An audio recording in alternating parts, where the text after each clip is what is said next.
Hey, Karu. Thanks again for the videos you keep posting from Estonia. I'm enjoying them a lot.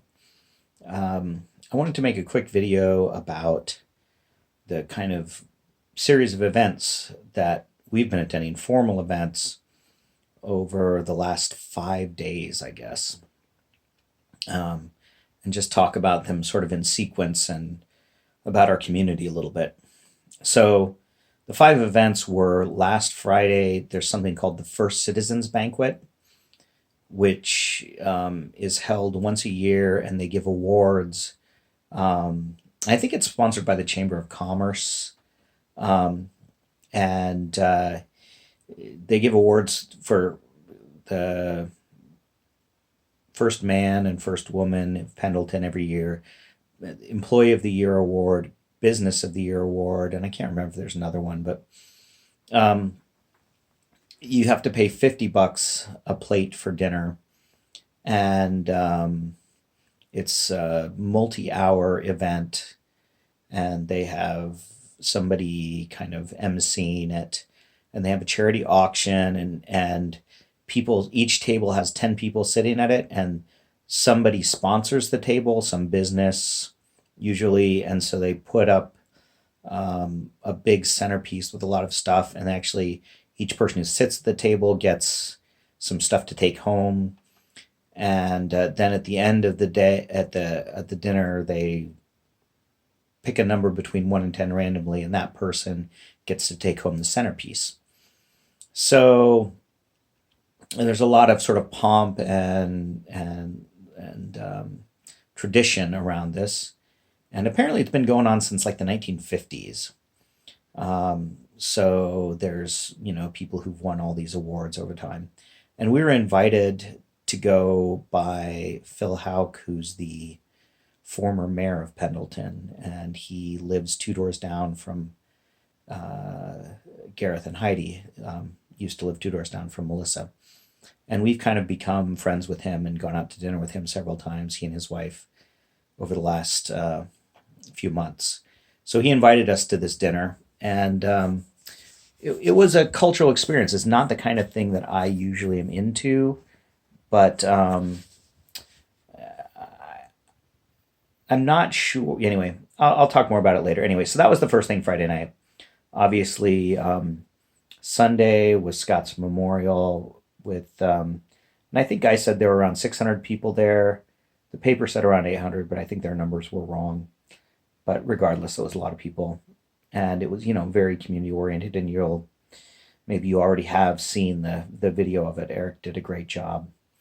Um, then on Monday we had the Martin Luther King Day celebration, and that was actually a really nice thing. I mean, I get stressed about that because I do music, and we hadn't really had time to prep for it this year, but we've done it several years in a row now. So Margaret played music, and we had Gina, our friend who comes and sings, and I think I talked about that a little bit. And so that was, another big group of people from the community. And then um, what happened Tuesday? Oh, Tuesday I had men's chorus, which I guess isn't really an event, but normally it's something that is every Tuesday night. But also I've been asked to be an assistant to the auxiliary board, so there was a conference call for that at 8 o'clock. So I skipped out of men's chorus at 8 to get on that conference call. And then on last night, Wednesday, we had the first kickoff meeting of the public process for the North Bank Planning Commission that I'm on, or advisory committee, I guess is what it's called. And so we're looking at developing a vision for the north bank of the Umatilla River, and this comes out of a long process and some controversies about how to deal with city-owned properties on the north side of the Umatilla River. And there was an effort a couple of years ago to actually sell off one of the pieces of property for development, and it was very controversial, and eventually the city kind of backed off. So it's just fascinating that all of these diverse sort of community activities all happened bing, bing, bing, bing, one right after the other. And I know in the light of your last video when you were talking about feeling isolated when you travel, and I'm much more of an introvert than you, but at the same time, um, I can appreciate that feeling of isolation and being part of a community. In addition to just spending time with people, I mean, interspersed with these five kind of public and I guess there's six if you include the auxiliary board member conference call, but that's not really part of Pendleton community. Um, but you know the sort of formal meetings and getting together by members of the community as compared to like informal things. And during this time period, I think I mentioned earlier, had spent a lot of time with Kimbra, walked Truman, although I haven't been able to do that the last couple of days. And then time with Eric and Scott O'Daniel and other friends of Scott Fairley's, Joe Dietz, Eric Nelson, um, Pat Temple, who you'll see in the video as well. So, yeah, I mean, I love being part of this community.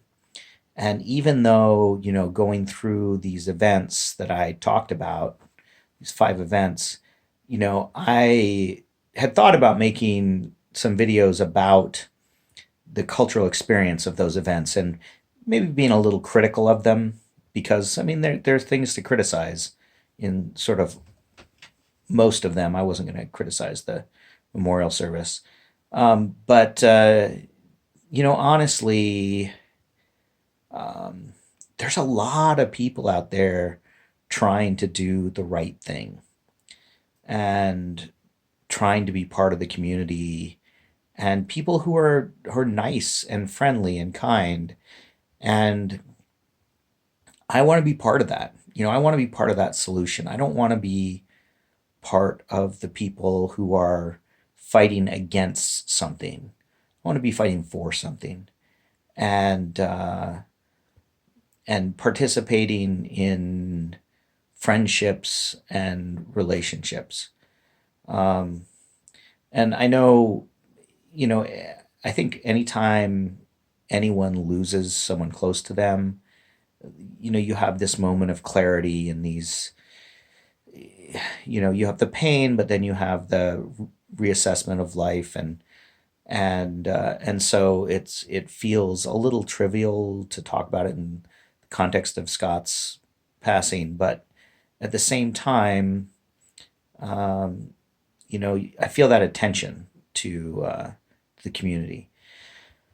So, yeah, when we go to Wales, it's going to be interesting. I'm not sure how that's going to work, and a lot of it depends on where we are. But we're thinking about where we want to be, and and how to be in a neighborhood and in a community where there's coffee shops and local markets and places where you can go on a daily basis to talk to people and meet with people.